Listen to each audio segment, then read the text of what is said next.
Now we're going to look at the polyatomic ions. This is an ion that contains two or more elements that are covalently bonded together. For example, cyanide. We have carbon with the triple bond to nitrogen.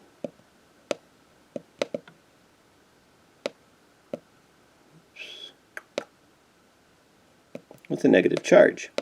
So a polyatomic ion is an ion with multiple atoms bound together which has a charge. And when we name these, we name the cation, then the anion. However, these just need to be memorized or have them on a note card when you take your quiz because these molecules, this is just their name, and there's no way to break that down to the periodic table or anything. This is just what they got named. The oxyanions have ATE endings.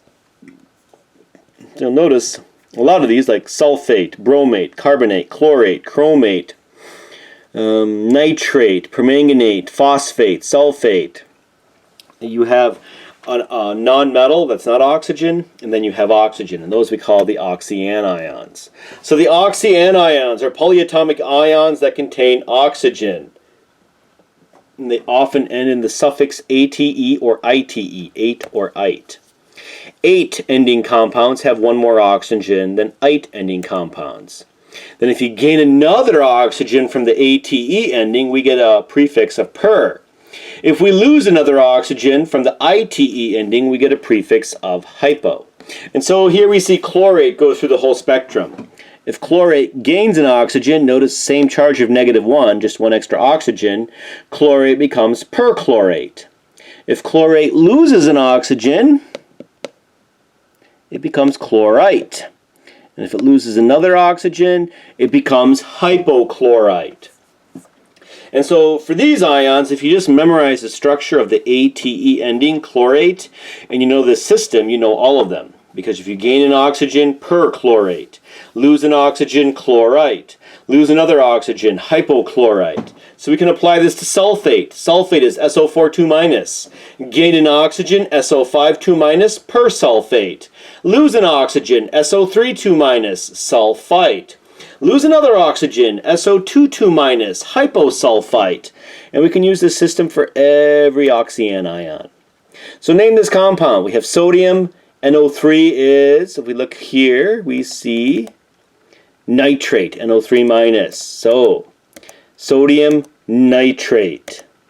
Potassium cyanide. The CN is cyanide, which is really toxic because it'll bind the iron-sulfur clusters in the third complex of the mitochondria and short-circuit the body's ability to produce ATP, and so it suffocates people at a cellular level. Here we have lithium chloride, because ClO3- was chlorate. You lose an oxygen, ClO2-, chlorite. Ammonium iodide. If you look at the charges of the polyatomics, they're all negative except ammonium. Here's your one positive charge that they give you.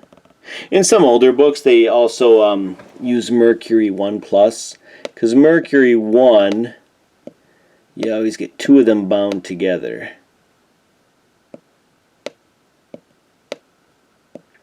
So the formula of mercury 1 chloride is Hg2Cl2, because they always come together. But that's not in this book. That is just a historical note.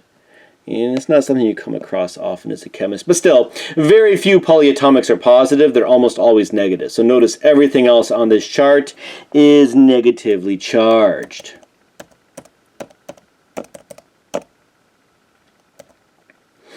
If the inorganic ions are made from more than 3 elements, we just name them in order. Cations, then anions. Sodium, hydrogen, carbonate. Sodium, hydrogen, carbonate, polyatomic ion.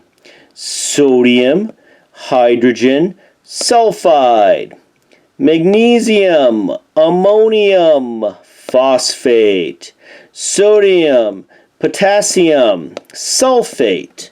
And so you just name them in order. The cations and then the anions in the order that you see them in the formula.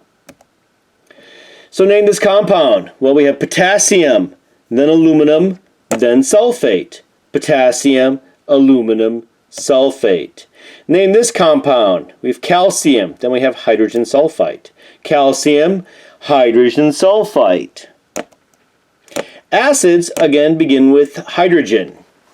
We talked about the binary acids before. You got hydro, then the stem of the nonmetal, and then ic acid, like hydrobromic acid, hydrochloric acid. With the oxyanions, you don't have the hydro, but the ATE ending becomes ic acid, and the ITE ending becomes us acid. And if there's a per or a hypo, it stays. So, sulfate becomes sulfuric acid. Nitrate becomes nitric acid. Phosphate becomes phosphoric acid. Perchlorate becomes perchloric acid. Again, if the per is there, it stays. Persulfate, persulfuric acid. If the ion has an ITE ending, it becomes us acid. So sulfite becomes sulfurous acid. Nitrite becomes nitrous acid. Phosphite becomes phosphorus acid. Chlorite becomes chlorous acid. So again, ATE ending ions become ic acids like chloric acid, sulfuric acid, nitric acid, phosphoric acid. And the ITE endings become us acids. Phosphorus acid, nitrous acid, chlorous acid, sulfurous acid. And if there's a hypo or a per, it stays. This is acidified sulfate, sulfuric acid. Here we have acidified nitrite, ITE. So that's nitrous acid. And here's a flow chart of what we just covered with our acids. And that is the end of chapter 6.